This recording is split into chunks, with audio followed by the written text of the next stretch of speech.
மகாரே, இந்த தாய் மாமன் தங்க மோதிர திட்டம் இருக்குல்ல, அந்த திட்டம் வந்து இப்ப யார்ட்ட அந்த டெண்டர் போயிருக்குன்னா, ஜாய் ஆலுகாஸ்ட்ட. அவங்க என்னன்னா, அவங்க தான் இருக்கிறதுல ரொம்ப குறைவா 1 பைசா அப்படின்னு சொல்லி வச்சனால, அது அவங்கள்ட்ட போயிருக்கு. ஆனா உண்மையில போனா, எனக்கு அவங்க வச்சதுல பெருசா வந்து ஆச்சரியமா இல்ல. ஏன்னா அவங்க நார்மலாவே செய்கூலி சேதாரம் எல்லாம் நல்லா கம்மியா தான் இருக்கு மக்க. மற்ற கடைகள்ல நான் பார்த்த வரைக்கும் அவங்க வந்து கொஞ்சம் பெஸ்ட்டா தான் பண்ணுவாங்க. அது இல்லாம எல்லாருமே இப்போ அதுலயே அவங்களே இப்படி குத்தம் செல்லுதியா? அது எப்படி வச்ச முடியும்? அது எப்படி அதுல 1 பைசாயில எப்படி இது பண்ண முடியும்? ஏன்பா ஒரு நல்லது செஞ்சாலும் அதுலயும் குத்தம் தான் செல்லுவியாடா? ஒண்ணு நல்லா செல்லியம் புரிஞ்சுங்க. இது ஒரு மார்க்கெட்டிங்.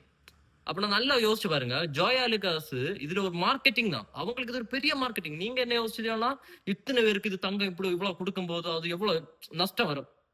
அவங்க அத பார்க்க மாட்டோம். அதனால பேக்கிரவுண்ட்ல எவ்வளவு கஸ்டமர் வரும். புரிஞ்சா உங்களுக்கு? கஸ்டமர் எவ்வளவு அவங்களுக்கு உள்ள வருதுன்னு தான் பார்க்கணும். யோசிங்களேன் மார்க்கெட்டிங் இதெல்லாம்.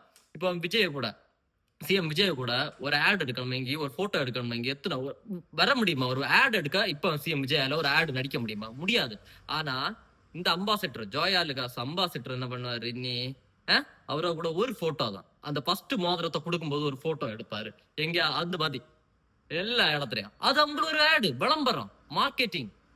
சரியா? அதனால அவங்க எவ்வளவு குறைவா கொடுத்தாலும் ஜோயா லுகாஸை பொறுத்த வரைக்கும் அது ஒரு மார்க்கெட்டிங். அது அவங்கள பிசினஸ். அவங்களுக்கு நஷ்டம் வருதா லாபம் வருதோ அது அவங்க பாக்கட்டு. அதுலயும் கடந்து கதறியானோ இப்படி எல்லாம் இருக்காதுங்கிற கொஞ்சமாவது யோசிங்கிற. அது அவங்கள மார்க்கெட்டிங் மார்க்கெட்டிங் சொல்லியது இப்படிதான் யோசிக்கணும். நீங்க என்ன யோசிச்சீங்கன்னா இதுல என்ன லாபம் நஷ்டம் இருக்குன்னு அவங்க அதை பார்க்க மாட்டணும். பேக்ரவுண்ட்ல அடுத்த எவ்வளவு கஸ்டமர் வருதுன்னு பாப்பணும். சரியா? கொஞ்சமா மூளை யோசிங்க. சரியா?